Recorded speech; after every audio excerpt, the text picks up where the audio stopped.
लोगों में शामिल हो जाएं, लोगों की आवाज़ बन जाएं, तो फिर ये इस मुल्क में बेहतरी आ सकती है।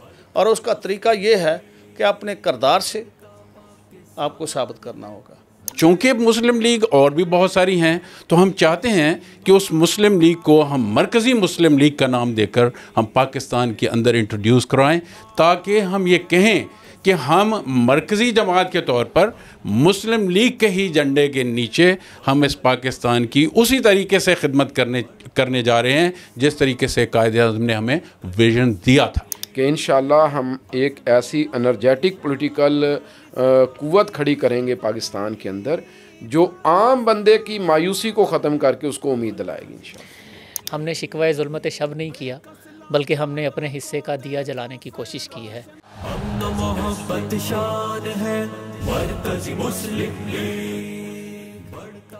अच्छा जी, अस्सलाम वालेकुम वरहमतुल्लाहि वबरकातुहू। गुजारिश ये है कि पाकिस्तान में इस वक्त सियासत और सियासी हालात ऐसी नहज इख्तियार कर गए हैं कि हमें तफरीक मुसलसल बढ़ती हुई नज़र आ रही है। और बदकिस्मती यूँ है कि सियासी पार्टियाँ अपने अपने इक़्तिदार की दौड़ में तो बहुत आगे नज़र आती हैं, लेकिन कोई सियासी पार्टी ऐसी कम ही नज़र आती है जिसे वतन अज़ीज़ पाकिस्तान की फ़िक्र लाहक हो। ऐसे ही हालात में एक ऐसी सियासी पार्टी वजूद में आती है जो ये नारा लगाते हैं कि हम पाकिस्तान के सगे हैं और हमारी सियासत खिदमत की सियासत है। हमारी खुशकिस्मती है कि आज हमारे साथ इसी पाकिस्तान मरकज़ी मुस्लिम लीग की सीनियर मोस्ट क़यादत हमारे साथ मौजूद है और आज हम उनसे मौजूदा सियासी सूरत हाल और इससे पहले पाकिस्तान मरकज़ी मुस्लिम लीग का क़याम और इसके हवाले से चंद बुनियादी सवालात और इनसे इस मौजू पर हम इंशाअल्लाह इनकी राय लेंगे। तो हमारे साथ इस वक्त मौजूद हैं मोहतरम जनाब advocate supreme court Khalid Masood Sandhu साहब, सदर हैं पाकिस्तान मरकज़ी मुस्लिम लीग के, जनाब मोहम्मद आज़म चौधरी साहब जनरल सेक्रेटरी हैं पाकिस्तान मरकज़ी मुस्लिम लीग के, और हमारे साथ मौजूद हैं डॉक्टर मुज़म्मल इकबाल हाशमी साहब जो पाकिस्तान मरकज़ी मुस्लिम लीग के बानी अरकान में से हैं और पंजाब की कोऑर्डिनेशन कमेटी के को ये देख रहे हैं, उसको ये चेयर करते हैं।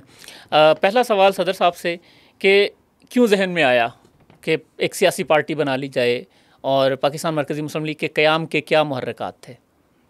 आप अगर इस वक्त देखें तो सियासी पार्टियां जो हैं वो कई सालों से सियासी मुखालफत को ज़ाती मुखालफत में बदल रही हैं।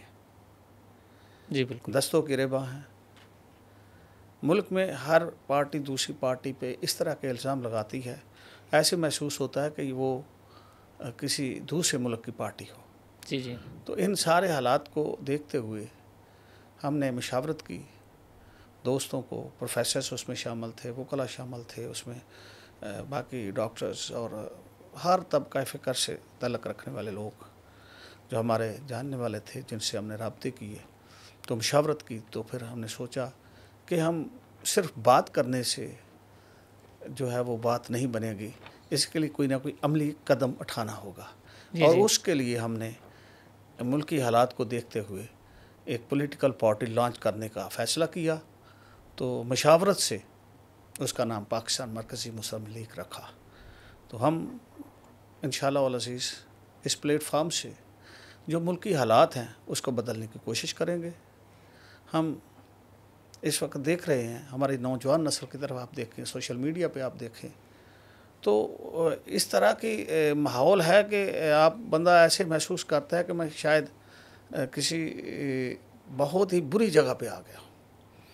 तो इन्हीं हालात में हमने फ़ैसला किया कि हम अमली सियासत करेंगे, लोगों के पास जाएंगे, लोगों का मसाइल सुनेंगे और उनके हल के लिए जदोजहद करेंगे पाकिस्तान के आइन के मुताबिक, आइन की हदूद में रहते हुए, कानून के मुताबिक, जिसके लिए हमने बाकायदा तौर पे पार्टी की फार्मेशन के लिए हमने 2 साल पहले हमने इलेक्शन कमीशन ऑफ पाकिस्तान में सबमिट किए अपने डॉक्यूमेंट्स, और आज से तकरीबन 1.25 साल पहले जनवरी 2022 को बाकायदा तौर पे इलेक्शन कमीशन ऑफ पाकिस्तान में हमारी पार्टी एनलिस्टेड है।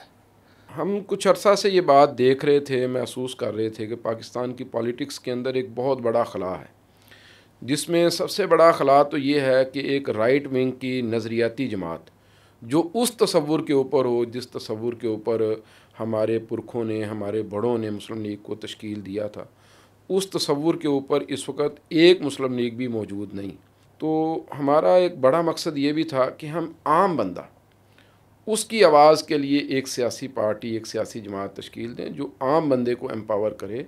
अभी तो आप जानते हैं कि हमारी पॉलिटिक्स सारी की सारी वो पार्टी टिकट के नाम पे और पार्टी फंड के नाम पे चल रही है, और करोड़ों नहीं अरबों रुपया जमातें इसके ऊपर इकट्ठा करती हैं, ऐसे ही है। और फिर वो क़ियादतों के अंदर तकसीम होता है। बहरहाल हम इस पर बात नहीं करते। आम बंदा जो एक आम बिल्कुल लेमैन है, हम उसकी आवाज़ बनना चाहते हैं। हम एक ऐसी सियासी पार्टी को मैदान में लेके आ रहे हैं जिसके अंदर एक बंदा जो सलाहियत रखता है, जो क़ुव्वत रखता है और वो डिलीवर कर सकता है, लेकिन उसके पास वसाइल नहीं है मौजूदा दौर की सियासत के लिए। तो हम ये बात चाहते हैं कि वो बंदा इस प्लेटफार्म को एंजॉय करे और वो अपने आप को इसके ज़रिए एक्सप्रेस करे। आज़म साहब, आप इस पे मज़ीद? दरअसल बात यह है कि पाकिस्तान के अंदर हर बंदा बशर सियासतदान है, सियासी सोच रखता है, ठीक है, और उसको वो इजहार भी करता है। बिल्कुल ऐसे ही है।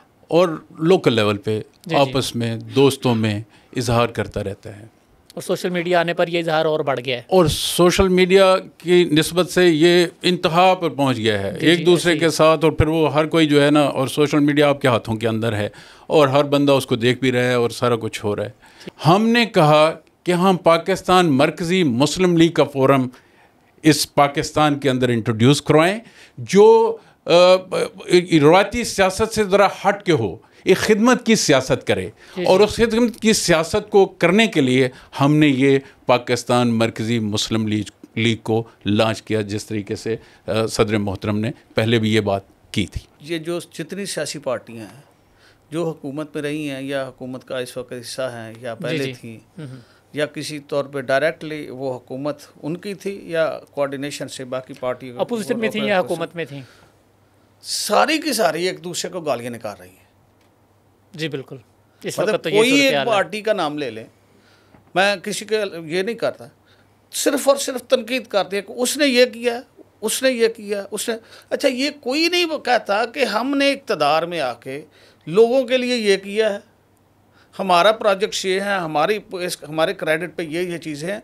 वो चूँकि वो है नहीं, ठीक है, इन सब के क्रेडिट में सिर्फ एक चीज़ है कि मुल्क में इस वक्त अरबों डॉलर का मकरूज है। बिल्कुल, ये इनके क्रेडिट पे है बात। और दूसरी इनके क्रेडिट पे ये बात है कि आज लोग ज़री मुल्क होने के बावजूद आटे के लिए जाने दे रहे हैं। लोग आटा लेने जाते हैं और लाशें गिरती हैं। तो ये इनके क्रेडिट पे है। बाकी एक दूसरे को आप देखें, मैं एक बात कह दूँ कि पता है, बड़ी सीधी बात है, जब हम बात करते हैं कि डेमोक्रेसी है, जी, तो डेमोक्रेसी की रूह को देखना होगा। बिल्कुल, डेमोक्रेसी की रूह ही डायलॉग है। बिल्कुल ऐसे ही। अगर आप डायलॉग नहीं करेंगे, जी, देखना, मैं करता हूँ कि सबसे ऊपर चले जाए, अम्बिया के दौर की बात कर लें। अम्बिया ने जिन लोगों से डायलॉग किया, वो सारे के सारे वो लोग इतने मतलब बदतरीन लोग उस वक़्त वो सोसाइटी में थे कि जिनके लिए अम्बिया को आना पड़ा तरबियत के लिए। बिल्कुल। तो डायलॉग किया, उनसे बात की, उनको कहा कि भैया हमारी बात सुनो, आप सरकार सल्लल्लाहु अलैहि वसल्लम ने जब पहली दावत दी तो उनको बुलाया, खाना खिलाया, उनका यार हमारी बात तो सुनो। बिल्कुल, स्टार्ट यहीं से होता है। और बात कैसे सुना, उन्होंने कहा यार हमारी तरफ देखो, हमारे किरदार की तरफ देखो, अपना किरदार, अपनी सारी जिंदगी, मेरी पिछली ज़िंदगी आपके साथ है, आप बताएं। तो ये वो तरीका होता है लोगों को आगे लेके चलने का। मेरा ख्याल है यहीं पे ये जवाब आता है कि आप अगर इसको मैं समराइज़ करूं तो हम ये कह सकते हैं कि हमने शिकवा ज़ुल्मत शब नहीं किया, बल्कि हमने अपने हिस्से का दिया जलाने की कोशिश की है। मैं कहता हूँ पूरे मेरा चैलेंज है, जी, पूरे पाकिस्तान में हमारे किसी एक कैंडिडेट के बारे में कोई मनफी बात कर दे कि यार ये बंदे का किरदार इस तरह का है। बिल्कुल, यानी आप अपना किरदार सामने रख रहे हैं। हम कहते हैं कि आओ देखो हमारी तरफ, ठीक है, मैं हूँ, देखो ना, मैं अपने आप को इस पार्टी का प्रेसिडेंट के तौर पे सामने पेश कर। जी, मेरा माजी, मेरा हाल सब लोगों के सामने है। जी, हम पब्लिक के लोग हैं, बहसियत प्रोफेशनल वकील एडवोकेट हूँ, सुप्रीम कोर्ट तक वकालत करता हूँ। तो हमारा तो दिन रात लोगों के साथ सामने होता है। जी जी। तो हम कहते हैं कि खुदा के लिए सबसे पहले अपने आप को ठीक करो। जी जी। ताकि जिन लोगों की बात करते हो, जिन लोगों के लिए कहते हो कि हम करते हैं, उनके लिए तो सोचो। जी जी। हमने उनको छोड़ दिया है और अपना आपके मतलब सोचना शुरू कर दिया। सिर्फ अपनी अना के खौल में एक कहता है मैं बड़ा हूँ, दूसरा कहता है नहीं ये बड़ा नहीं है, मैं बड़ा हूँ, और यही इस वक्त वो धींगा मुश्ती। अच्छा, आप बारी बारी नाम ले रहे हैं कि मुस्लिम लीग, मुस्लिम लीग, मुस्लिम लीग। ये पाकिस्तान में बहुत सारी मुस्लिम लीग है, तो आपने भी मुस्लिम लीग ही क्यों नाम रखा, ये क्या वजह है? पाकिस्तान बनने से पहले जो पाकिस्तान की खालक पार्टी है उसका नाम मुस्लिम लीग। अब देखना होगा कि उस वक़्त जो मुस्लिम लीग बनी, हाँ जी, उस वक़्त जो लोग थे उन्होंने किस एजेंडे पे ये इसको बनाया, उनका मंशूर क्या था, वो क्या करना चाहते थे। सही है। तो जब हम वो सारी चीज़ों को देखा, बतौर मैं एक सियासत का तालिब इल्म भी हूँ, मेरा जो है ना वो तालीम भी जो है वो पॉलिटिकल साइंस के हवाले से है। जी जी, ठीक है। और तालिब इल्मी से ही मैं जो है ना वो मुझे याद है कि हम नवाबजादा नसरुल्लाह साहब के पास भी हम बैठा करते थे, जाके उनकी बातें करते थे। वो यानी सियासी सफ़र आपका बड़ा पहले से है। तो तालिब इल्मी से हम किसी न किसी तरीके से इस सफ़र में शामिल रहे, सियासत में अमली तौर पर किसी न किसी तरीके से हम शामिल रहे। ठीक है। तो हमने एक ही बात देखी, ठीक, कि आप अगर लोगों में शामिल हो जाएं, लोगों की आवाज़ बन जाएं, तो फिर ये इस मुल्क में बेहतरी आ सकती है। और उसका तरीका ये है कि अपने किरदार से आपको साबित करना होगा। सूरत-ए-हाल ये है कि जब हम मुस्लिम लीग की बात करते हैं कि जी आपने ये नाम यही क्यों चुना, हाँ जी बिल्कुल, मुस्लिम लीग कोई और भी क्यों नहीं रख लिया। हम ये चाहते हैं कि वो बुनियादी नाम, जिस बुनियादी नाम के साथ पाकिस्तान का नाम जुड़ा हुआ है, जिसने इस पाकिस्तान की बुनियाद रखी और पाकिस्तान को आज़ाद करवाया, हम उसी नाम को आगे लेकर चलें। चूँकि मुस्लिम लीग और भी बहुत सारी हैं, तो हम चाहते हैं कि उस मुस्लिम लीग को हम मरकज़ी मुस्लिम लीग का नाम देकर हम पाकिस्तान के अंदर इंट्रोड्यूस करवाएं, ताकि हम ये कहें कि हम मरकज़ी जमात के तौर पर मुस्लिम लीग के ही झंडे के नीचे हम इस पाकिस्तान की उसी तरीके से खिदमत करने जा रहे हैं जिस तरीके से कायद-ए-आज़म ने हमें विजन दिया था। बेहतरीन बात। देखो ना वो मतलब जितनी भी मुस्लिम लीग आपने कहा, वो कोई आगे जो है ना वो कोई है, कोई नून है, कोई फे है, कोई काफ है, शख्सियात के गिर्द घूम रही हैं। जी बिल्कुल, वो इंडिविजुअल्स की पार्टी है। बिल्कुल बिल्कुल, वो पाकिस्तान मुस्लिम लीग नहीं है बुनियादी तौर पर, खानदानों की पार्टी है। खानदानों में किसी ना किसी फ़र्द की पार्टी है, और फिर वो फ़र्द भी जब तकसीम हो जाते हैं तो उनमें भी इख्तलाफ आ जाता है। तो हमने मरकज़ियत को जो है ना, हमारे नाम से जो ज़ाहिर है कि हमने मरकज़ियत को तरजीह दी। अल्हम्दुलिल्लाह हमारा जो बुनियादी विज़न है हमारी जमात की क़यादत का, और जो हमने तय किया है वो ये है कि हम वो मुस्लिम लीग कायम करेंगे जिसने जबर के माहौल में, जिसने नफ़रतों के माहौल में, जिसने शिद्दत पसंदी के माहौल में एक कौम को ना सिर्फ आज़ादी का नारा उसको यानी का नारा दिया, बल्कि उसने उस कौम के अंदर एक तहरीक पैदा की, एक लगन, एक जुस्तजू पैदा की, एक जिद्दोजहद का उन्होंने शौक़ उबारा, और फिर वो कौम जो है ना वो ग़ुलामी की ज़ंजीरें तोड़ के आज़ादी की तरफ आगे बढ़ी और उन्होंने ये वतन हासिल कर लिया। हमें दोबारा उसी वलवले की, उसी लगन की, उसी जुस्तजू की ज़रूरत है जो कि हमारे पुरखों ने, हमारे बड़ों ने इख्तियार की थी। तो इंशाअल्लाह ताला हमारी मुस्लिम लीग बिल्कुल वही मुस्लिम लीग होगी, और आप देखेंगे कि हम अपनी कौम के अंदर, अपने नौजवानों में, अपनी नस्लों में हम इस तसव्वुर को ना सिर्फ उजागर करेंगे बल्कि इस मुल्क को इस बुनियाद पे लेके चलें। यानी ये मरकज़ी मुस्लिम लीग जो है ये इंशाअल्लाह पाकिस्तान के लोगों को, इनको हम आजकल किसी और नाम से कहते हैं, लोग उसके बारे में तंज़िया बात भी करते हैं, लेकिन ये एक कौम बनाएगी इंशाअल्लाह। अच्छा आज़म चौधरी साहब, मेरा आप जनरल सेक्रेटरी हैं, तासुर अमूमन ये है कि जो नई जमातें पाकिस्तान में आती हैं, और हमने हिस्ट्री में बहरहाल देखा भी है, किसी हद तक ये बात दुरुस्त भी है कि नई जमातें अमूमन या तो किसी का वोट तोड़ने के लिए आ जाती हैं, बनाई जाती हैं, लॉन्च की जाती हैं किसी ख़ास गिरोह की तरफ से, और उनके कुछ ख़ास मकासद होते हैं। उनका मकसद सिर्फ सियासत या पाकिस्तान की सियासत में कोई बाकायदा अमली हिस्सा लेना नहीं होता, जो कि एक सियासी पार्टी के बुनियादी मकासद में शामिल है। तो खुदा न खास्ता कहीं पाकिस्तान मरकज़ी मुस्लिम लीग का कोई ऐसा मामला तो नहीं है? जी नहीं, ऐसा कुछ नहीं है कि पाकिस्तान मरकज़ी मुस्लिम लीग जो है ये उन रवायात जो सियासत में आज नज़र आ रही है हमें कि किसी के कहने के ऊपर बना दी जाए और किसी को जो है किसी का वोट तोड़ने के लिए बना दी जाए, या इस तरह के जो भी, ये मैं बात बड़ी वाज़ेह कर देना चाहता हूँ कि पहले भी मैं आपको अर्ज़ कर रहा था कि पाकिस्तान मरकज़ी मुस्लिम लीग का तो मकसद और मिशन ही डिफरेंट है। जी जी, वो हमने शुरू में ही बता दिया कि हम तो वो सिलसिला लेकर सामने आए हैं, मैदान अमल में आए हैं कि जो कायद आज़म और उस वक्त के इस्लाफ ने हमें दिया था। जी जी, तो अगर हम इस तरह वोट तोड़ने या इस तरह की पार्टी की वो के तौर पर सामने आते तो ये विजन लेकर ना हम आते, फिर हम इधर उधर की बातें कर रहे होते। दूसरा ये बात मैं आपको करना चाहता हूँ कि वोट तोड़ना क्या चीज़ होती है। वोट तो हमने लेना ही लेना है। अगर हम मैदान में आ गए हैं तो सियासी पार्टी के तौर पर हम और क्या करेंगे, हमने वोट ही तो लेना है। अब वोट कौन सा है जो दूसरी मुख्तलिफ पार्टियों के हैं, हम अपना नज़रिया बयान कर रहे हैं, जिस नज़रिए के ऊपर हम आ रहे हैं। अगर पब्लिक को वो नज़रिया पसंद आएगा तो वो वोट हमें देंगे, तो ये वोट तोड़ना नहीं होता। एक ऐसी बड़ी तादाद है हमारे लोगों की जो वोट डालते ही नहीं हैं, इस नया निज़ाम से ही मायूस हैं।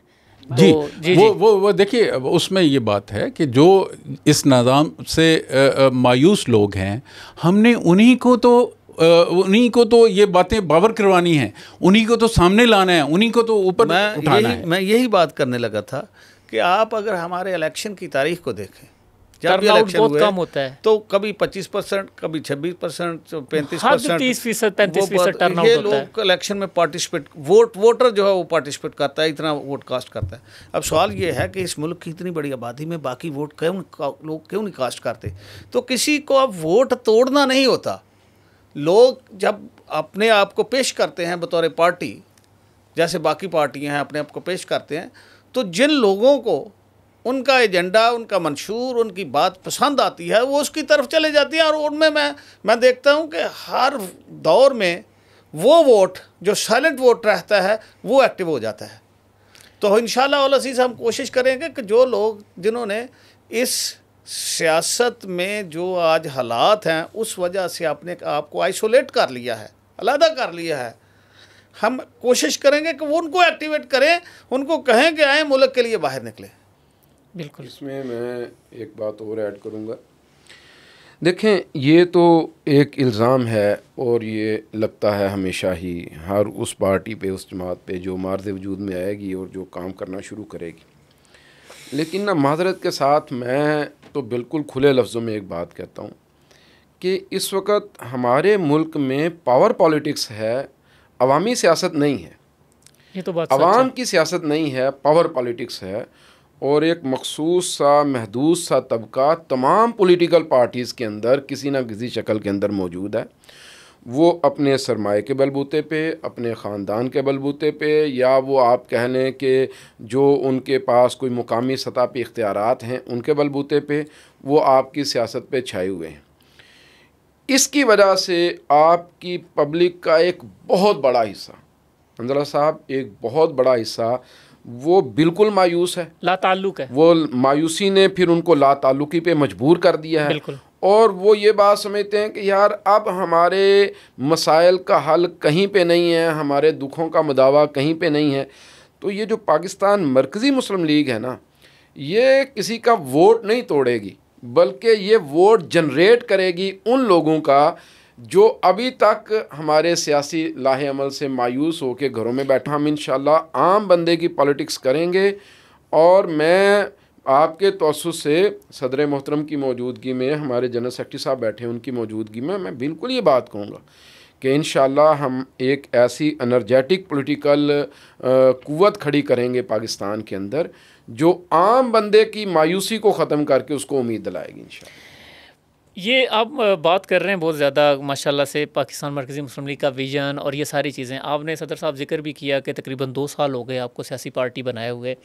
2 साल में क्या कामयाबी मिली है? कितने को लोग आपके साथ जुड़ गए हैं पाकिस्तान में? कोई तादाद, कोई फिगर, कोई अंदाज़ा हुआ है कि 2 साल में कितने लोग हैं जो आप समझते हैं कि भाई हाँ पूरे पाकिस्तान में इन्होंने हमारी आवाज़ पे लब्बैक कहा है, अब ये इतने लोग हमारे साथ जुड़ गए हैं? आपने जिक्र किया कि पंजाब में कुछ उम्मीदवार भी आपने खड़े किए हैं, तो इसकी ज़रा बताइएगा तफसील। जो पॉलिटिकल पार्टी का जो सबसे बड़ा मेयार होता है ना देखने के लिए, वो इलेक्शंस होते हैं। जी जी बिल्कुल ऐसे ही है। पंजाब में इलेक्शन हो रहे हैं जी जी। और हमने जो 297 जो है वो पंजाब में जो हल्के हैं जिनमें इलेक्शन डायरेक्ट इलेक्शन होंगे जी जी रिजर्व सीट्स के हट। ठीक है, डायरेक्ट इलेक्शन 297 में हो रहे हैं। तो उसमें हमने 271 हलकों पे अपने कैंडिडेट्स जो हैं वो पुट किए हैं। ज़बरदस्त। ये 271 पहला इलेक्शन, ये हमारा पहला इलेक्शन। मेरा ख्याल है शायद ये पाकिस्तान की तारीख में, मुझे इसको चेक करना पड़ेगा कि कोई पार्टी अपना पहला इलेक्शन लड़ रही हो और सूबाई असम्बली के पहले ही इलेक्शन में वो 271 उम्मीदवार सामने ले आए, और शायद ये पहली दफ़ा। अच्छा, हमने ये एक और बात बड़ी इसमें अहम है, वो ये है कि हमने कोशिश की है कि हमारे जो उम्मीदवार हैं वो लोग हों जो लोगों में रहते हैं। जी जी। वहाँ से हैं, उनके साथ उनका जीना मरना है, वो दिन रात उनके साथ उनके खिदमत करते हैं, उनके साथ हैं, उनके मसाइल सुनते हैं, हल करने की कोशिश करते हैं। तो हमने सभी लोग, वो जैसे अभी जो है ना मुज़म्मिल साहब बात कर रहे थे ना कि पावर पॉलिटिक्स, हम इंडिपेंडेंट इलेक्शन लड़ रहे हैं। बिल्कुल। हम उस पावर पॉलिटिक्स का हिस्सा इसलिए नहीं अभी तक उसमें हम किसी तरफ जाना चाहते या नहीं बने कि हम अवाम की बात करने वाले हैं और अवाम की सियासत करना चाहते हैं। इस मुल्क में सबसे बड़ी जो सियासत में जो खामी इस वक्त ख़राबी है वो है कि लोग दौलत का इस्तेमाल करके इक़्तिदार हासिल करते हैं जी, और फिर इक़्तिदार के लिए दौलत जनरेट करते हैं, उसी इक़्तिदार से दौलत जनरेट करते हैं और करप्शन वजूद में आती है और सारे मामला आते हैं। आज बिल्कुल, जितनी दुनिया से हमने कर्जे आए पाकिस्तान में लिए, उनमें वो पाकिस्तान के रिकॉर्ड के मुताबिक तो पाकिस्तान में आए, लेकिन वो पाकिस्तान में नहीं आए। पाकिस्तान की आवाम को नहीं मिले। पाकिस्तान में शायद उसका कुछ % पाकिस्तान में आया होगा, खर्च हुआ हो। पाकिस्तान में रहने वाले लोग जो अशराफिया थी उनके इस्तेमाल में आ गया, और आवाम के हिस्से में सिर्फ़ और सिर्फ कर्जा आया जो उसने अदा करना है। जनरल सेक्रेटरी साहब से इस पे ओपिनियन ले लेते हैं कि सर इस पे ज़रा अपनी तंजीमी सूरत हाल बताइएगा। यही सवाल मैंने सदर साहब से किया था कि एग्जैक्टली इस वक्त आप मुल्क के किन किन हिस्सों में जो आपकी दावत पे किन लोगों ने लब्बैक कहा है, और पूरे मुल्क में पंजाब के इलेक्शन की उन्होंने बात कर दी, लेकिन पाकिस्तान तो पंजाब के अलावा भी है, सिंध है, बलूचिस्तान है, खैबर पख्तूनख्वा है, आज़ाद कश्मीर, गिलगित बल्तिस्तान है। इस हवाले से आगाह कीजिएगा। जी, गालिबन आप तंजीमी ढांचे की बात कर रहे हैं। जी बिल्कुल, कि पाकिस्तान मरकज़ी मुस्लिम लीग का इब्तदाई जो तंजीमी ढांचा है वो कहीं बना भी है या नहीं बना, जी बिल्कुल, या उसकी कोई तंजीम साजी हुई भी है या नहीं हुई है। बिल्कुल। एक बात तो बड़ी वाज़ेह है, जब हम पंजाब के इलेक्शन में, जिस तरह सदर साहब ने कहा कि पंजाब के इलेक्शन में 297 सीट्स के अगेंस्ट हम 271 कैंडिडेट मैदान में ले आए हैं, तो कोई तंजीमी ढांचा होगा तो ही हम इतने बड़े कैंडिडेट तादाद में लेकर आए हैं। लेकिन मैं जस्ट आपको बताना ये चाहता हूँ कि गवादर से लेकर गिलगित तक, कश्मीर, ये सारे इलाके जितने भी हैं, हमने अपने सूबाई और जो ज़िली सतह पर हमने अपने तंजीमी ढांचे तो बिल्कुल मुकम्मल तौर पर बनाए हुए हैं। आपके कोऑर्डिनेटर्स तैनात हैं? बिल्कुल तैनात हैं। बल्कि पंजाब की सतह के ऊपर जहां हम इलेक्शन कंटेस्ट करने के लिए जा रहे हैं, तो वो यूसी लेवल तक हमारी सारी की सारी तंजीमें जो है ना ढांचे बने हुए हैं और ओहदेदारान मौजूद हैं जो अभी अपने अपने तौर पर सारे के सारे जो है फील्ड में निकल कर काम भी कर रहे हैं।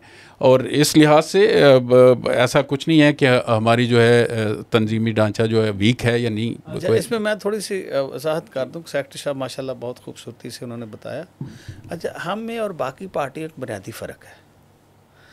हम जब डिस्ट्रिक्ट लेवल पे एक तंजीमी ढांचा बनाते हैं तो हम उसको इंडिपेंडेंट करते हैं, हम उसको कहते हैं कि आपने डिस्ट्रिक्ट की बॉडी, आप डिस्ट्रिक्ट के नीचे तहसील है, ये बाकी मामला था यूसी तक, आपने वो सारी के सारी तंजीमी ढांचा वो आपने तश्कील देना है। जब वो डिस्ट्रिक्ट लेवल पे काम करेगा, लोगों के मसाइल सुनेगा, लोगों के साथ उसका राबता होगा, ठीक है, तो फिर वो इफेक्टिवली काम कर सकेगा।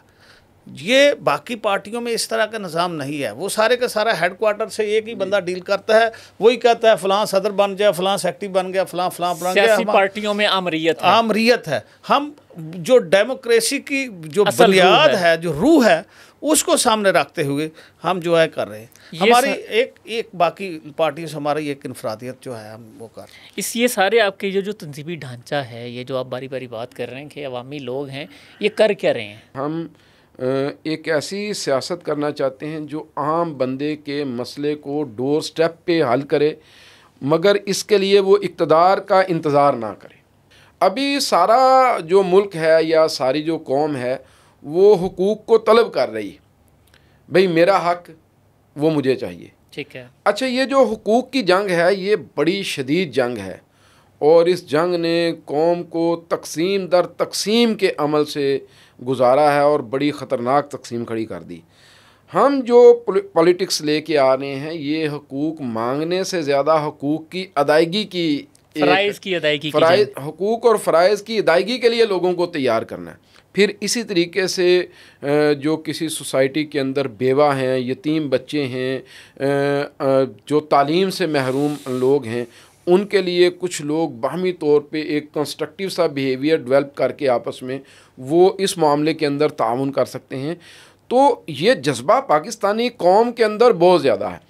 हमने अब ये बात सोची है कि हम अपनी ये जो जज्बा है इसको अपनी पावर के तौर पे इस्तेमाल करेंगे और हम खिदमत की सियासत करेंगे जो आम बंदे के मसले को उसके डोर स्टेप के ऊपर हल करने की कोशिश करेगी। और ये जो मामलात हैं इन्हीं की वजह से आम तौर पर हमारी पॉलिटिकल पार्टीज़ ने वो लोगों को अभी तक वो हाईजैक किए रखा है कि भाई हम आपकी गलियां बना देंगे, हम आपकी नालियां बना देंगे, हम आपके ये छोटे मोटे मसले हल कर देंगे। थाने कचहरी के ऊपर उनकी सारी पॉलिटिक्स हुई है। तो हम इस सारे अमल में से बिल्कुल एक मुख्तलिफ रास्ता निकालना चाहते हैं।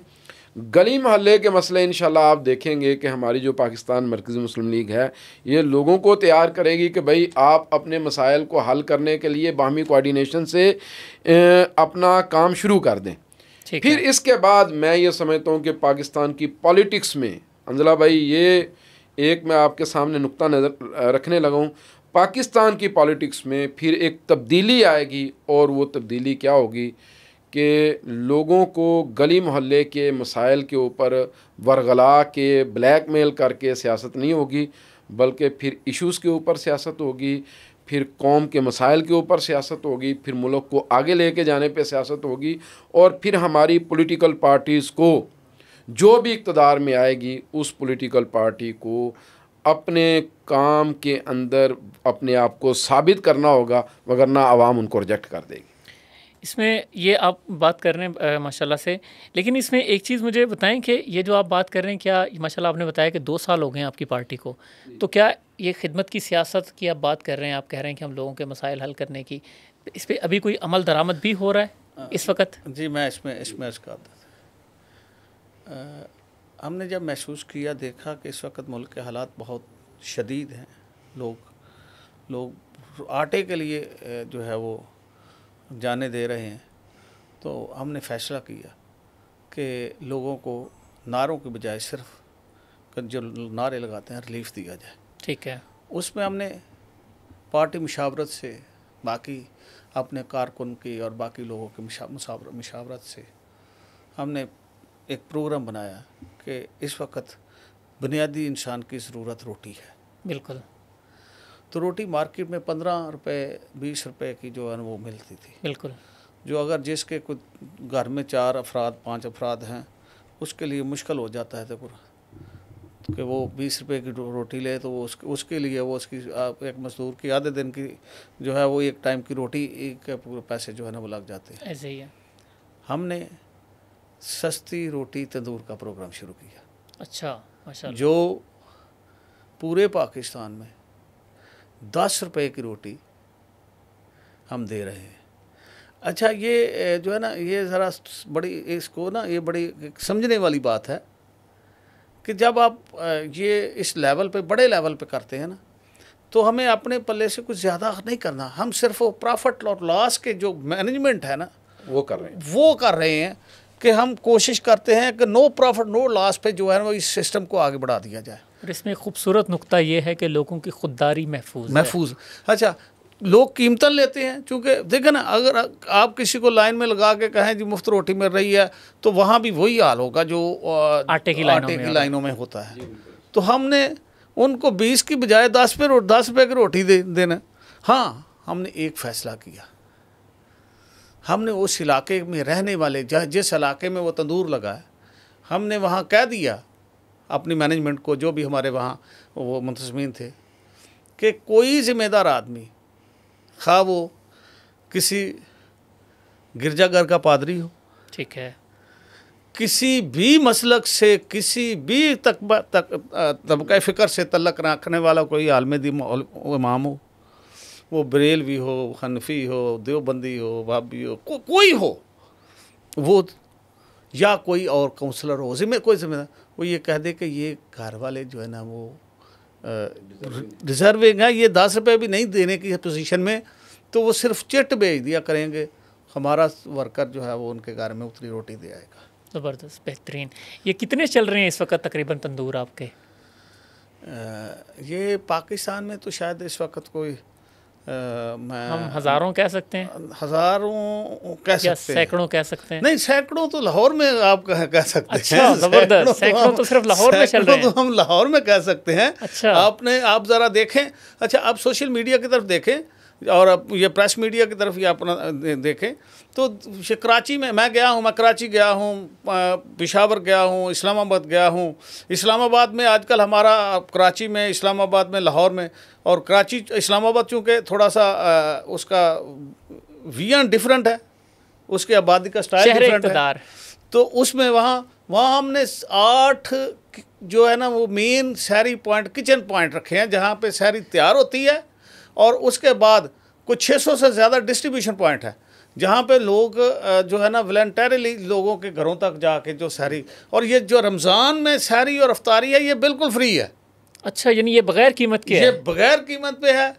ठीक है। इसमें हम पार्टी के लोग, मुखय्यर हज़रात, वो सारा सिस्टम उसको चला के तो वो ये कर रहे हैं। पाकिस्तान में इतना टैलेंट है इस हवाले से, मेरे तजर्बे में बातें हैं कि ये जो अभी मुज़म्मिल भाई ने बात की ना, कि जो गली महल्ले के छोटे छोटे मसाइल हैं वो लोग खुद हल कर लेते हैं। एक तासुर उभरता है अमूमन जो पाकिस्तान मरकज़ी मुस्लिम लीग की सरगर्मियों को देख के, कि क्या हम कह सकते हैं कि पाकिस्तान मरकज़ी मुस्लिम लीग एक मजहबी सियासी जमात है या सिर्फ एक सियासी जमात है? अच्छा, मैं इसको ना थोड़ा सा आपको, चूँकि मेरी दुनिया की कोई रियासत अपने निज़ाम के बगैर नहीं होती, ठीक है, और उसके निज़ाम को उनका आइन जो है वो रेगुलेट करता है। ठीक है। हमारा जो आइन है ना, अभी पहले मुज़म्मिल भाई ने याद होगा कि करारदाद मुकासद की बात की। जी जी बिल्कुल। तो करारदाद मुकासद पहले कॉन्स्टिट्यूशन ऑफ पाकिस्तान के प्रियम्बल में शामिल था, जिसको दिबाचा हम कहते हैं। दिबाचा है, बिल्कुल। उसके बाद उसको उसका हिस्सा बना दिया गया, बाद में हिस्सा बना है, बिल्कुल। अब वो जो करारदाद मुकासद है वो कॉन्स्टिट्यूशन ऑफ पाकिस्तान का हिस्सा है। ऐसे ही है। अच्छा, दूसरी बात, चूँकि मैं वकील हूँ, एडवोकेट सुप्रीम कोर्ट हूँ, तो मुझे थोड़ी सी उस हवाले से वो इल्म आम आदमी से ज़्यादा है। ठीक है। तो दूसरी बात, पाकिस्तान इसका नाम इस्लामी जमहूरिया पाकिस्तान है, बिल्कुल, मुकम्मल नाम तो यही है। मुकम्मल नाम जो है। और दूसरी उसमें शिक है कि पाकिस्तान में कोई कानून इस्लाम की कुरान और सुन्नत से मुतजाद नहीं होगा। बिल्कुल ऐसे ही है। अब जब इस डेफिनेशन को देखते हैं, आइन की बुनियादी रूह को देखते हैं, तो मेरे नज़दीक पाकिस्तान में कोई सियासी जमात, जो सियासी पार्टी जो कौमी दायरे की पार्टी है, वो ऐसी नहीं है जिसको आप मजहबी जमात नहीं कह सकते। हंजला जी, हंजला जो साहबी भी थे, बहुत जी, बड़े। अच्छा, हंजला, बात यह है कि जब हम ये बात करते हैं कि जो सियासी पार्टी कोई आई है तो ये कहीं मजहबी पार्टी के तौर पर तो नहीं आ गई, ये मज़हब का नाम लेकर तो आ गई और उसके बाद फिर उसी तरीके से मसलत होगी जिस तरीके से बाकी मजहबी जमातें जो हैं वो पाकिस्तान के ऊपर मसलत हैं और वो मज़हब के नाम के ऊपर लोगों को सियासत करवाते हैं और वोट लेते हैं। ठीक है, देखें हमारे मज़हब के कॉन्सेप्ट ही डिफरेंट हैं। बिल्कुल। क्या है कि हम जिसने दाढ़ी रख ली हम कहते हैं ये मजहबी हो गया, और उससे ज़्यादा बगैर दाढ़ी वाला बेशक जितनी मर्जी इबादत करता रहे, ठीक है, वो नमाजें भी ना कज़ा करे, वो हर तरीके से तहज्जुद भी अदा करे, वो दाढ़ी वाले से ज़्यादा मजहबी होगा, लेकिन हम उसको मजहबी नहीं कहेंगे। हमने हुलिया बना दिया है। हमने सिर्फ मजहबी नाम रख दिया है दाढ़ी का। ठीक है, कि दाढ़ी होगी तो मजहबी होगा वरना नहीं होगा, बेशक वो नमाज पढ़े या ना पढ़े। ठीक है, तो ऐसा नहीं है। हमें थोड़ा सा अभी इसको डिस्टिंक्ट करना पड़ेगा, हमें ये बातों को समझना पड़ेगा कि ऐसा नहीं है कि यार हम आउटराइटली उन लोगों को बिल्कुल एक साइड पे कर दें कि जो दाढ़ियाँ रख के सामने आते हैं तो उनको सियासत करने का हक ही नहीं है, या जो सिर्फ बगैर दाढ़ी के हैं तो उनको सियासत करने का हक है। तो ऐसा नहीं है। ये जमात पाकिस्तान मरकज़ी मुस्लिम लीग ओपन जमात है जिसमें हम उन लोगों को दावत देते हैं, तमाम हजरात को, जो पाकिस्तान में खिदमत की सियासत को फ़रोग़ देने के लिए तैयार हैं। तो हम तो बिल्कुल सबको साथ लेकर चलने वाली जमात बनकर सामने आए हैं, और इंशाअल्लाह ये वो मजहबी और नॉन मजहबी और इस तरह की बातचीत हमारे में नहीं होगी। हमारा सिर्फ वन पॉइंट एजेंडा होगा और वो खिदमत का होगा, और उस खिदमत में हम जो है वो तालीम की भी बात करेंगे, हम इंसाफ की भी बात करेंगे, हम सेहत की भी बात करेंगे, हम खुशहाली की भी बात करेंगे, हम ज़राअत की भी बात करेंगे। हम तमाम पहलुओं पे इंशाअल्लाह खिदमत के जो नाम है उसको हम इम्प्लीमेंट करेंगे, और इंटरनेशनल सियासत में भी, बैनुल अक़वामी सियासत में भी हम ये जो अफरा तफरी का आलम है, कर्ज़ों का आलम है, और पता नहीं क्या कुछ हम किस नहज तक पहुंच गए हैं, तबाही के दाने तक पहुंच गए हैं, तो उसको बेहतर करने के लिए हम कर्ज़ों की सियासत से जान छुड़ाएंगे और अपने मुल्क के अंदर ये सारी चीज़ों को बेहतर करेंगे, ज़राअत को बेहतर करेंगे, इंडस्ट्री को बेहतर करेंगे, और इन सब लोगों को हम अपनी जमात में शामिल करने के लिए तैयार होंगे जो कानून और आइन के मुताबिक काम करने के लिए तैयार होंगे।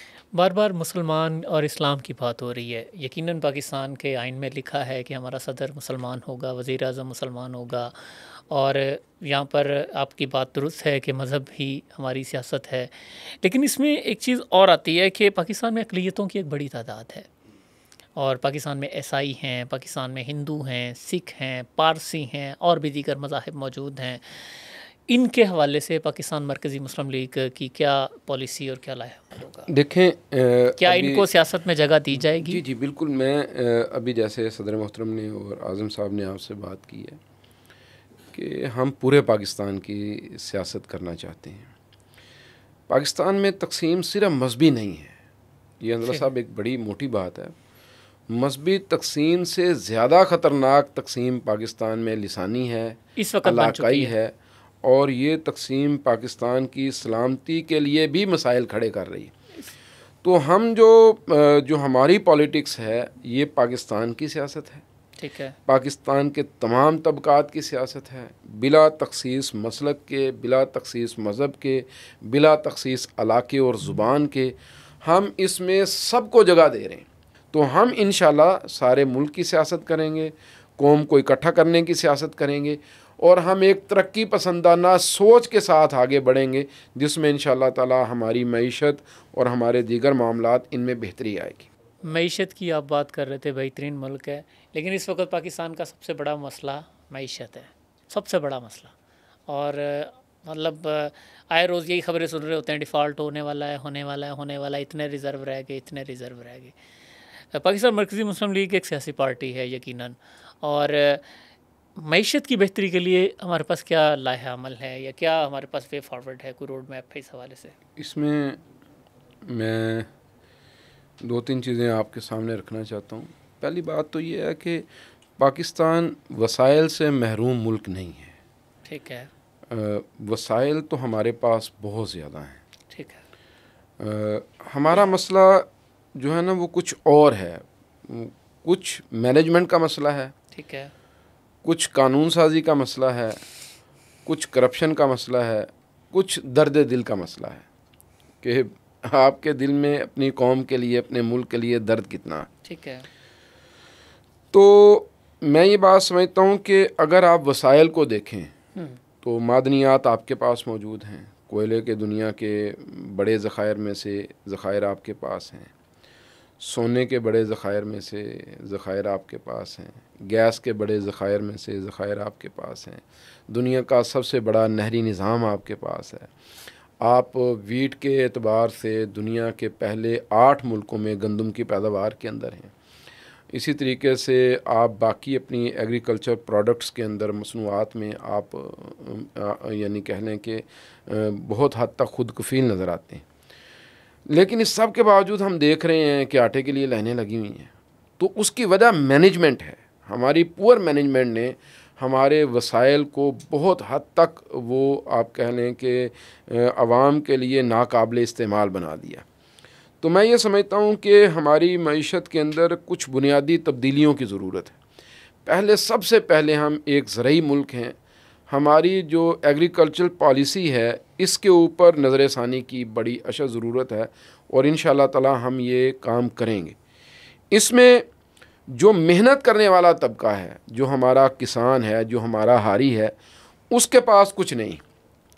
ठीक है। मसलन आप देखें पिछले साल आपने गंदम पाकिस्तान में जो रेट था वो 2200 रुपये मन था। नई गंदम अभी तक आई नहीं है, लेकिन आपकी गंदम 5,000 रुपये मन से ऊपर मार्केट में अवेलेबल है। तो जो मिडल मैन है, जो सरमायादार हैं, ये हमारे किसान का इस्तेहसाल कर रहे हैं। तो मैं ये बात समझता हूँ कि हमें अपनी एग्रीकल्चर पॉलिसी को रिवाइव करने की ज़रूरत है, जिसमें हैरान होंगे आपके एक ज़राई मुल्क है लेकिन यहाँ पे DAP की प्रोडक्शन के कोई कारखाने फैक्ट्रियाँ मौजूद नहीं हैं। हम अपनी खादों का एक बड़ा हिस्सा बाहर से इंपोर्ट करते हैं, हमारी अद्वियात बाहर से आती हैं। ये सारा हमारे मुल्क का एक अलमिया है। तो मैं ये समझता हूँ कि हमें अपने किसान को कुछ सहूलियात देनी चाहिए। सस्ती खाद देनी चाहिए। बीज जो इंपोर्ट होते हैं इसको बंद करके हमें अपने यहाँ बीज की प्रोडक्शन के सिलसिले को शुरू करना चाहिए। अद्वियात का मामला, हमें सस्ती अद्वियात अपने किसान को देनी चाहिए, वो मायारी भी हों। जो मशीनरी की प्रोडक्शन है पाकिस्तान के अंदर, जो ज़रई मशीनरी है, इसके अंदर हमें लोगों को सहूलत देनी चाहिए। तो जब इस तरीके से हम अपने किसान को सहूलत देंगे, अच्छा बीज देंगे, खादें देंगे, हमारे रिसर्च इंस्टीट्यूट्स काम करेंगे, तो इंशाल्लाह हमारी ज़राअत की प्रोडक्शन में ऑटोमेटिकली एक बहुत बड़ा इजाफा होगा। असल में ना ये मुज़म्मल भाई ने बड़े खूबसूरत से ये बातें, मैनेजमेंट इतना बड़ा मसला है जो हमारे मुल्क में है, वो ये सारी बुराइयों की वो जड़ वो है। बिल्कुल। और ये इतना आसान है कि सिर्फ़ और सिर्फ इसको प्लानिंग कर लें तो ठीक। आप पूरे मुल्क में जहाँ भी तरक्याती काम होते हैं जी वो आप देखेंगे कि पहले एक डिपार्टमेंट आता है, वो सड़क बना देता है, दूसरा आके उखाड़ उसके देता है। बाद अभी उसको कुछ साल 6 महीने नहीं गुजरते, 2 माह बाद 4 माह बाद आता है, उसको वो उखाड़ना शुरू कर देता है। गैस की पाइपलाइन बिछानी, उसमें गैस का, पानी का पाइपलाइन। अच्छा, उसके बाद वो उसको बंद करते हैं, उस पर अखराजात आते हैं, फिर आता है जी वे पानी की पाइपलाइन बनाने, फिर उसको। तो अगर ये एक बाकायदा तौर पे इसको मैनेजमेंट के ज़रिए बेहतर उसकी मैनेजमेंट के लिए एक प्लान कर लें कि यार ये 6 माह जो है ना वो जो बाद काम होने हैं, तो इस प्रोजेक्ट को 6 माह के बाद हम कर लें। बजट का मसला होता है ना, ठीक है। तो 6 माह वेट कर लें उसको, तो पहले वाला काम पहले करें, पहले पाइपलाइन डालें, ये करें वो करें, उसके बाद उसको सड़क को बनाएं। तो फिर अच्छा, दूसरा वो सड़क हमेशा पैचेस रहते हैं, वो सड़क कभी भी ठीक नहीं रहती, ऐसे ही है। तो ये मैनेजमेंट के काम है, ये एक तरफ नहीं, ये पूरे मुल्क में इसी तरह निज़ाम है, बाकी शोबों में भी इस तरह है कि जो पहले काम करने वाला होता है वो बाद में हम सोचते हैं, जो बाद में करने वाला होता है वो पहले हम कर लेते हैं, जिसकी वजह से सारी खराबियाँ हैं। इस पर कोई पैसे नहीं लगते, इस पर सिर्फ सोच, प्लानिंग की ज़रूरत होती है, और कौम के दर्द की ज़रूरत और कौम के दर्द की ज़रूरत होती है। कमीशंस उतनी मरतबा ज़्यादा मिलेंगे पार्टी उनको जितनी मरतबा वो खाड़ फिजाड़ करेंगे। तो अगर कौम का पैसे को, सरमाए को बचाना है तो नीचे जो सुराख है ना जहाँ से वो गिरता है वो उनको बंद करना होगा। अच्छा हंजला, इस मामले में मैं को बहुत ज़्यादा टेक्निकल आदमी तो नहीं हूँ लेकिन आम शहरी तो हूँ। जी जी बिल्कुल। तो आम शहरी की हैसियत से जो जज्बात होते हैं वो उनका इजहार करना तो बड़ा लाजमी होता है। ठीक है ना। अब हम जब इस बारे में बात करते हैं तो हमें ये तो पता है कि पाकिस्तान जो है कुदरती वसाइल के ज़खायर से माला माल है। ठीक है, इसमें कमी नहीं है। जो चीज़ नहीं है हमें वो नीयत का फुकदान है। बिल्कुल ठीक है। हमारे माशरे में कहाँ से कैसे ये ट्रेनिंग आ गई कि हम जो है बदनीयती के ऊपर इन्हिसार करते हैं कि मैंने दाव कैसे लगाना है, मैंने किस तरीके से, इस तरीके से एक्चुअल जो नेक नीयती से, ईमानदारी से काम करने का रुझान ख़त्म होता जा रहा है और ऑलमोस्ट ख़त्म हो गया है। ठीक है। अब हम अगर शुरू की बात करें, कर्ज़े तो उस वक्त भी ले रहे थे जब अयूब खान का दौर, हम कहते हैं कि जी सबसे ज़्यादा जो है डेवलपमेंट उसमें हुई, उसमें हमारे डैम भी बने, उसमें एग्रीकल्चर को भी प्रमोट किया गया, उसमें और बहुत सारे काम तरक्याती किए गए, और उसी तरीके से कर्ज़ा बाद में भी आता रहा, लेकिन तरक्याती काम हमें नज़र नहीं आते। तो फिर इसका मतलब ये हुआ कि अगर कोई नेक नीयती से कहीं ना कहीं ये पैसा लगता है तो हमें सामने नज़र भी आता है और उससे फिर हमारी मईशत ही बेहतर होती है। अगर हम उसको बदनीति से खर्च करेंगे, करप्शन बीच में लेके आ जाएंगे और इस तरीके से करेंगे तो फिर मईशत का तो बेड़ा गर्क होना ही है। तो हमें अपनी नीयतों को भी अभी ठीक करना पड़ेगा। इस पे भी हमें अपने नौजवानों को भी ट्रेनिंग देनी होगी और हमें ख़ुद भी अपने किरदार को ठीक करना होगा। इसमें एक चीज़ और भी कि आप देखें, पाकिस्तान में ना जो हमारा मईशत का अलमिया है वो ये है कि हमारा बहुत सारा सरमाया वो मट्टी में शामिल हो रहा है, और हमारी जो पाकिस्तान की सबसे बड़ी इंडस्ट्री अगर आप कह लें तो वो रियल एस्टेट इंडस्ट्री है, और ये बदकिस्मती है पाकिस्तान और ये बदकिस्मती है।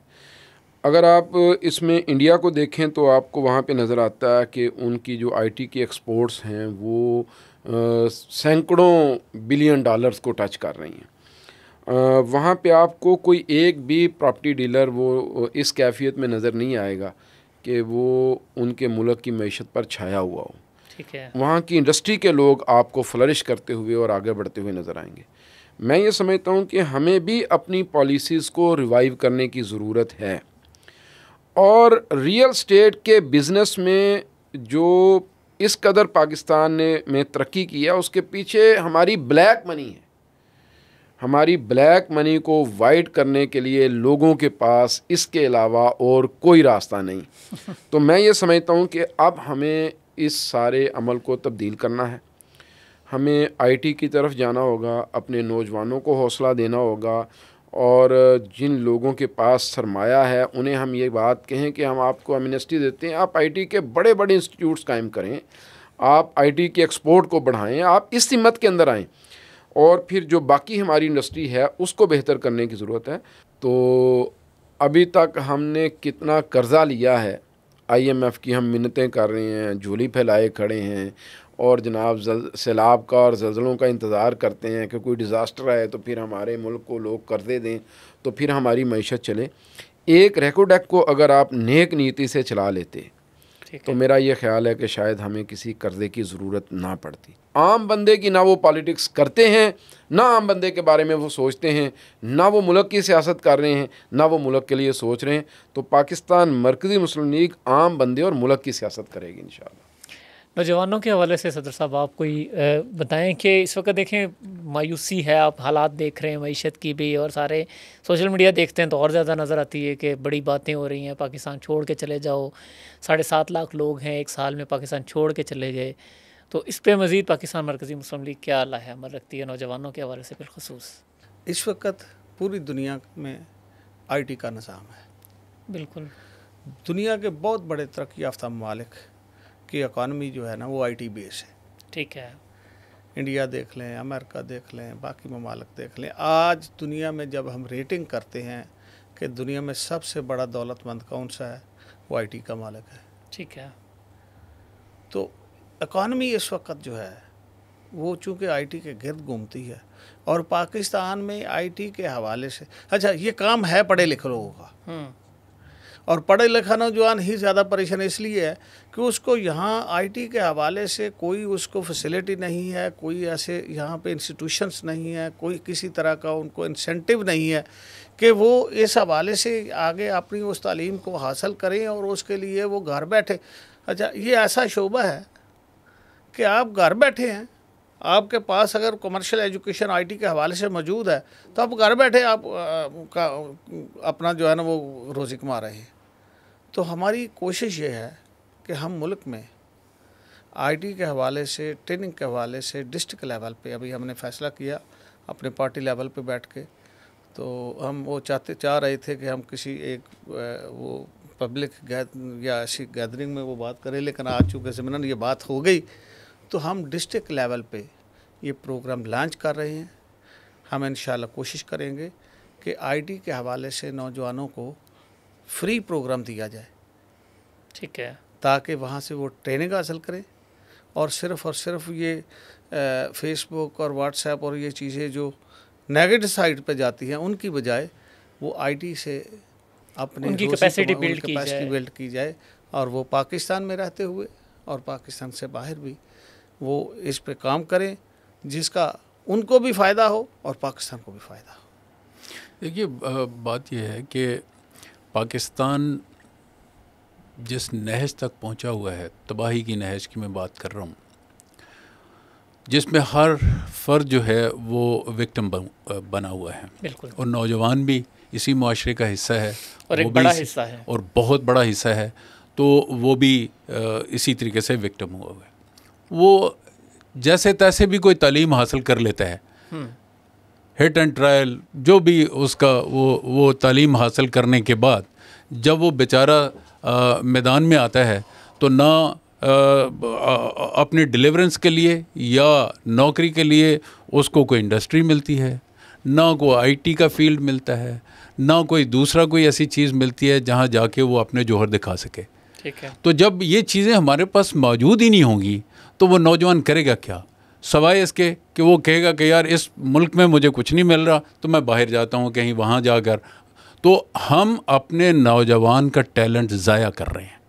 तो यही चीज़ पाकिस्तान मरकज़ी मुस्लिम लीग की सियासत का महवर है कि हम पाकिस्तान के अंदर ये मौक़े इंशाअल्लाह पैदा करेंगे और नेक नियति से ऐसी चीज़ें मुहैया करेंगे जिसमें नौजवान को ये मौका मिले कि वो अपने टैलेंट को सामने लाए और इस मुल्क की खिदमत करें।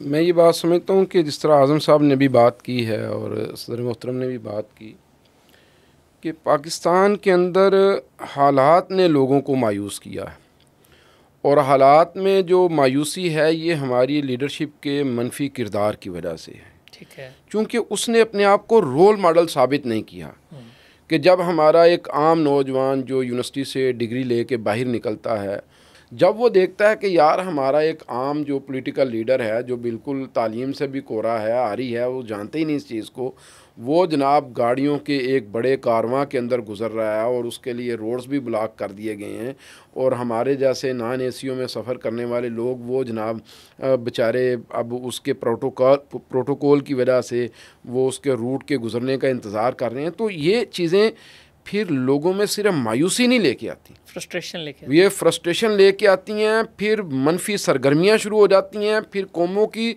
तबाही के अमल का आगाज़ हो जाता है। तो मैं ये बात समझता हूँ कि पाकिस्तान को इस बात की ज़रूरत थी कि पाकिस्तान में कुछ लोग ऐसे हों जो इन लोगों की आवाज़ बने। ठीक है। तो हम ये जो हमारा एक आम नौजवान है, पढ़ा लिखा नौजवान है, हम इसी के लिए मैदान सियासत में आए हैं, इस मायूसी को ख़त्म करने के लिए, इस फ्रस्ट्रेशन को ख़त्म करने के लिए। और हम अपने नौजवानों से ये बात हम ये चाहते हैं, हमारी तो जो सियासत है वो यही है कि उठो मेरी कौम के गरीबों को जगा दो। आपकी मायूसी के दिन गुज़र चुके हैं। इंशाल्लाह पाकिस्तान के अंदर ऐसी सियासत होगी जो आम बंदे की, इन नौजवानों की होगी, जो इनके दिलों की आवाज़ होगी और इनके दुखों का मुदावा करेगी। अच्छा देखें ना, ये जैसे मुज़म्मिल भाई ने बड़ी खूबसूरत बात की,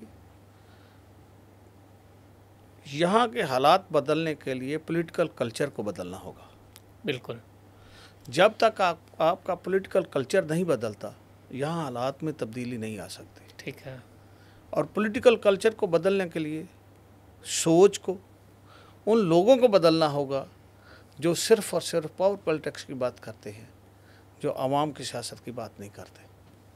हमारी जमात अल्लाह के फजल से पूरे पाकिस्तान में इस पॉलिटिकल कल्चर को तब्दील कर देगी। इसी से मुत्तसिल एक सवाल है, आपने पाकिस्तान मरकज़ी मुस्लिम लीग के हवाले से सारी बातें की हैं। माजी में हमने ये देखा है कि जब इलेक्शन आता है तो ऐसी सियासी पार्टियां जो नई होती हैं, बहुत ज़्यादा वोट बैंक नहीं रखती, वो अमूमन किसी न किसी के साथ इत्तेहाद कर लेती हैं या अपना वज़न किसी पलड़े में डाल देती हैं। क्या पाकिस्तान मरकज़ी मुस्लिम लीग का ऐसा कोई प्लान तो नहीं है? अच्छा, ये ना बड़ी आपने खूबसूरत बात की।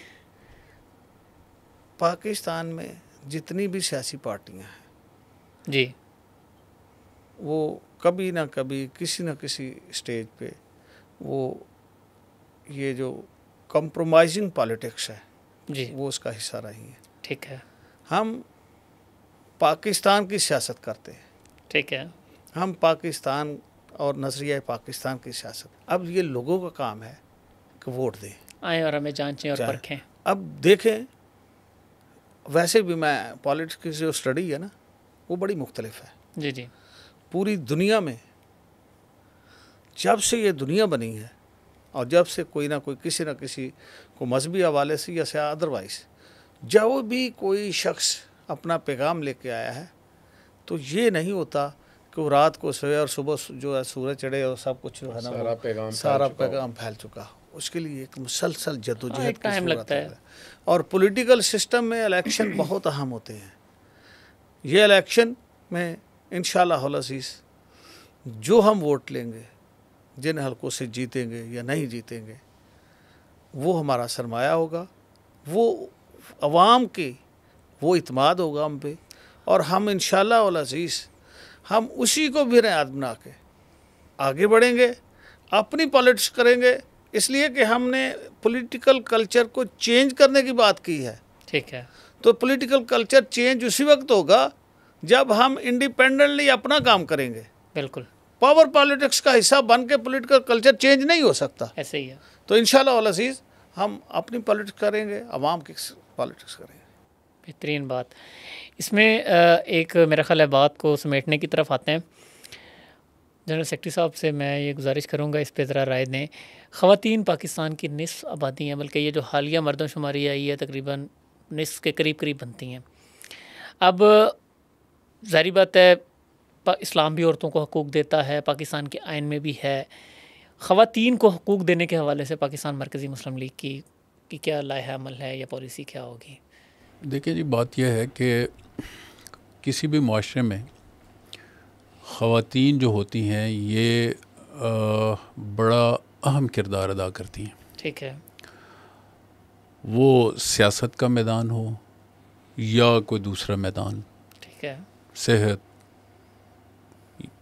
इवन आप तालीम की बात करें, तो इन सारे मैदानों में औरत का बड़ा अहम किरदार होता है। तो नबी अकरम सल्लल्लाहु अलैहि वसल्लम के दौर की भी बात करें तो वहाँ भी औरत का किरदार हमेशा जो है वो बड़ा नज़र आता है, बड़ा वाज़ेह नज़र आता है। बल्कि नबी अकरम सल्लल्लाहु अलैहि वसल्लम ने तो आखिरी खुतबा में बड़े वाज़ेह तौर पे औरतों के लिए स्पेसिफिकली बड़ा ज़ोर दिया कि उनके हकूक़ को सलब नहीं करना, ठीक है, उनको हकूक़ देने में आपने पेश होना है, ठीक है, और उनके साथ ज़्यादती नहीं करनी। ठीक है। तो पाकिस्तान मरकज़ी मुस्लिम लीग भी उसी सियासत को इस्लामी जमहूरिया पाकिस्तान में जब इस्लाम की बात भी करेगी तो फिर क्या हम जो ख़वातीन के हकूक़ हैं उनको सलब करने की बात कभी भी नहीं करेंगे। हम उनको उनका पूरा ड्यू शेयर जो होगा, जो पाकिस्तान की सियासत में या पाकिस्तान के दूसरे शोबों में, वो इंशाअल्लाह उसी तरीके से उनको अपने साथ मिला के, कंधे से कंधा मिला के हम उनको शामिल करेंगे, जिस तरीके से एक माशरे में उनका किरदार होना चाहिए। पाकिस्तान का आईन इजाज़त देता है। पूरी दुनिया में जितने हकूक़ औरत को इस्लाम ने दिए हैं, उससे पहले विरासत का हकूक़, जो विरासत के जितने हकूक़ हैं वो आप देखें तो उससे पहले क्रिश्चियनिटी को देखें, उस वो लोग में वो सिर्फ़ और सिर्फ बड़े बेटे के हवाले से वो चलता था। ये इस्लाम ने दिए, कानून में मौजूद है, आइन में मौजूद है, लेकिन हमने उस कल्चर को बदलना होगा, लोगों को एजुकेट करना होगा कि ये लोग जो हैं ये हमारी बहनें हैं, हमारी माएँ हैं, हमारी बेटियां हैं, तो इनके लिए हमने काम करना है। और दूसरी कुछ चीज़ें ऐसी हैं जो इंसान के इख्तियार में नहीं है, जो फितरी हैं। अब मैं आपके सामने दुनिया पूरी की मिसालें रखता हूँ। अमेरिका की तरफ देख लें, अमेरिकन तारीख़ में कितनी औरतें वहाँ की प्रेसिडेंट बनी। जो हम ये कहते हैं ना कि ये हमारे जो एशियन कंट्रीज़ हैं या पाकिस्तान है, यहाँ औरतों के हवाले से वो हकूक़ नहीं है, तो उस फिर देखना होगा कि टॉप पे क्या है। तो अमेरिका प्रेसिडेंट्स, वो औरतों के नाम बताएं, इतने प्रेसिडेंट्स अमेरिका के इस वक्त बने, उसमें कितनी औरतें प्रेसिडेंट हैं? एक भी नहीं है। बरतानिया में एक प्राइम मिनिस्टर के अलावा आप आगे बताएं कि और कितनी वहाँ प्राइम मिनिस्टर डेमोक्रेसी, लेकिन वहाँ तो खैर क्वीन भी थी। तो मतलब जो मदर ऑफ द डेमोक्रेसी है, ठीक है, जहाँ ये समझा जाता है कि आज पूरी दुनिया में जो जमहूरियत है वो वहाँ से है। बतौर इंसान रहते हुए जो जो उनके हकूक़ हैं उसके लिए काम करना होगा, और इसके लिए इंशाअल्लाह हम माशरे को एजुकेट करेंगे, इस कल्चर को तब्दील करेंगे। जो माशरे में दुनिया में रहते हुए औरतों के हकूक़ हैं वो उनको हम लेके देंगे और कोशिश करेंगे कि उन पे कोई डाका ना डाले। एक बात मैं ना आपको इस चीज़ को एक और एंगल से आपके सामने रखता हूँ। वैसे बस औक़ात कुछ चीज़ें वो तसव्वुराती होती हैं, ठीक है। तो हमारी सोसाइटी के बारे में भी एक तसव्वुर कायम कर दिया गया है कि यहाँ पे शायद औरत को बिल्कुल हुकूक नहीं मिलते। इसलिए ये आपका ही सवाल नहीं है, और भी बहुत सारी जगहों से हमसे ये सवाल होता है कि आप औरतों के हवाले से क्या करेंगे। तो मैं समझता हूँ कि जो पॉलिटिकल लीडरशिप होती है उसको अपनी कौम के चेहरे का जो एक ख़ूबसूरत चेहरा है ना, वो भी लोगों के सामने रखना चाहिए। ठीक है। तो मैं आपसे कहूँगा कि ये वाहिद मुल्क है दुनिया में जहाँ पे बाप अपने बेटे को सुबह घर से गंदे कपड़े पहना के काम के लिए किसी वर्कशॉप पे, किसी फैक्ट्री में, किसी कारखाने में भेजता है, और अपनी बेटी को अपने मोटरसाइकिल पे, अपने साइकिल पे या अपनी गाड़ी में बिठा के वो उसके तालीमी इदारे तक छोड़ने के लिए जाता है। बिल्कुल ऐसे ही है। अगर आप मेडिकल कॉलेजेस के अंदर, अगर आप यूनिवर्सिटीज़ के अंदर, अगर आप दीगर तालीमी इदारों में औरतों की परसेंटेज चेक करें तो आपको ये बात पता चलेगी कि बाज़ अदारों में 80-20 की रेशो है, बाज़ इंस्टीट्यूट्स के अंदर वो 60-40 की रेशो है। यानी ख़वातीन हमारी सोसाइटी में मर्दों की निस्बत ज़्यादा बाइज़्ज़त मुकाम पाती हैं, और ये हमारे दीन का और ईमान का हिस्सा भी है। ठीक है। पहली तो मैं ये बात समझता हूँ कि एक सियासी जमात के होने के नाते हमें अपनी कौम का ये जो खूबसूरत चेहरा है ये लोगों के सामने रखना चाहिए। हम अपनी माँ को, बहन को, बेटी को, अपनी बीवी को अपनी इज़्ज़त समझते हैं, हम उसको अपने लिए एक कह लें कि फ़ख्र के तौर पे लेते हैं। तो हम इंशाअल्लाह अपनी सोसाइटी को बिल्ड भी अपनी सियासत के साथ ऐसा ही करेंगे कि हमारी सियासत के अंदर हमारी औरत एक बाइज़्ज़त मुकाम पाए, और जो सोसाइटी के अंदर उसका किरदार बनता है वो अपने किरदार को खुलेआम वो अदा करने के लिए अपने अंदर एक सहूलत भी पाती हो, और वो अपने अंदर ये कैपेसिटी भी पाती हो, और वो महफूज भी हो। इस हवाले से बात को समेटने से पहले मैं ये चाहूँगा कि हमारे जो क़यादत मौजूद है, इस वक्त जो पाकिस्तान के हालात हैं, बिलखुसूस जो सियासी अदम इस्तेहकाम है बहुत शदीद इस वक्त मुल्क को लाहिक है और बहरान की कैफियत है, इसके हवाले से एक मुख्तसर एक मिनट का आप कंक्लूडिंग मैसेज जो है वो हमारे क़ारीन को ज़रूर दें, नाज़रीन को। सर, सदर साहब से हम आगाज़ करते हैं। पाकिस्तान में जमहूरी निज़ाम है, पार्लिमानी पॉलिटिक्स है, तो जब पार्लियामेंट मौजूद है तो आज तमाम पार्टियाँ जो बड़ी बड़े हैं मुख्तलिफ जिनके कुछ स्टेक्स भी हैं, हम तो चूँकि पॉलिटिक्स में नए हैं जी जी, तो वो डायलेक्ट करने के लिए तैयार नहीं है। ठीक है। आज पाकिस्तान जिस तरह पाकिस्तान बना, जिन हालात में बनाया गया, जिस तरह उस वक़्त डायलेक्ट की ज़रूरत थी और डायलेक्ट हुआ, आज भी हमें एक नेशनल डायलेक्ट की ज़रूरत है और वो सब लोग बैठ के खुदा के लिए उनको बैठना चाहिए ताकि इस मुल्क के लिए बेहतरी के लिए काम हो। अदरवाइज़ ये हालात जो है ना वो दुरुस्त समत में नहीं जाएंगे। जी सेक्रेटरी साहब। जरा सब बात यह है कि आजकल के दौर में जो सियासत हम देख रहे हैं, तमाम सियासतदान और सियासी पार्टियां वो एक दूसरे के साथ सियासत नहीं कर रहे या मुल्की सियासत नहीं कर रहे, बल्कि दुश्मनियां कर रहे हैं। एक दूसरे के दुश्मन के रोल के ऊपर हमें सामने नज़र आते हैं। ठीक है। तो जब तक हम ये इस चीज़ को ख़त्म नहीं करेंगे, इन दुश्मनियों को सियासत में नहीं तब्दील करेंगे, तो मेरे ख़्याल में पाकिस्तान के हालात ठीक होने वाले नहीं हैं। ठीक है। ये लोग अपने आप को तब्दील करें, एक दूसरे के साथ बैठें, एक दूसरे के साथ डायलॉग करें, इलेक्शन की तरफ जाएं, और यही हमारा मौक़िफ़ है कि पाकिस्तान मरकज़ी मुस्लिम लीग जो है वो भी यही चाहती है कि ये सारे के सारे आपस में जो है एक टेबल पे बैठ के आपस में बातचीत करें और पाकिस्तान की अच्छी सियासत को फ़रोग़ दें। जी देखिए, मैं ये समझता हूँ कि कौमों की ज़िंदगी का जो ज़ामिन होता है ना, वो उनका निज़ाम होता है। जी जी। तो हमारा जो निज़ाम है वो हमारे आइन के और कानून के ताबे है। ठीक है। मैं समझता हूँ कि हमें आइन की पासदारी, कानून की पासदारी का अहद करना चाहिए। ठीक है। और हमारी पॉलिटिकल पार्टीज़ को ये अज़म करना चाहिए कि वो आइन से मावरा कोई कदम नहीं उठाएंगे। बिल्कुल। और हम सब के सब आइन के ताबे होके, इस मुल्क के साथ मुखलिस होके और खुलूस नीयत से अपनी कौम की तरक्की और खुशहाली के लिए काम करेंगे। मुल्क है तो हम सब हैं, और अगर मुल्क नहीं है तो हमारे वजूद की फिर कोई हैसियत नहीं। बिल्कुल, जज़ाकल्लाह जी। बहुत शुक्रिया आप अहबाब का पाकिस्तान मरकज़ी मुस्लिम लीग के हवाले से, उसके बुनियादी सवालात और उसके आइन के हवाले से और उसकी वर्किंग के हवाले से, बिलखसूस उसके पार्टी ढांचे के हवाले से आपने रखे सामने। तो मैं सबसे पहले तो आप सबका बहुत ज़्यादा शुक्रिया अदा करता हूँ इस पर, और इसी पे हम अपनी ये जो आज की गुफ्तगू है, ये जो नशिस्त है, इसका हम इख्तिताम करते हैं और उम्मीद करते हैं कि आइंदा भी पाकिस्तान मरकज़ी मुस्लिम लीग के मुख्तलिफ़ प्रोग्रामात हम आपके सामने रखते रहेंगे, जिसमें मौजूदा हालात के हवाले से या किसी ख़ास मौक़िफ़ के हवाले से पाकिस्तान मरकज़ी मुस्लिम लीग की पॉलिसी और लाहे अमल हम आपके सामने रखेंगे। इजाज़त दीजिए। अस्सलामु अलैकुम वरहमतुल्लाहि वबरकातुहू। मोहब्बत शान है मरकज़ी मुस्लिम लीग।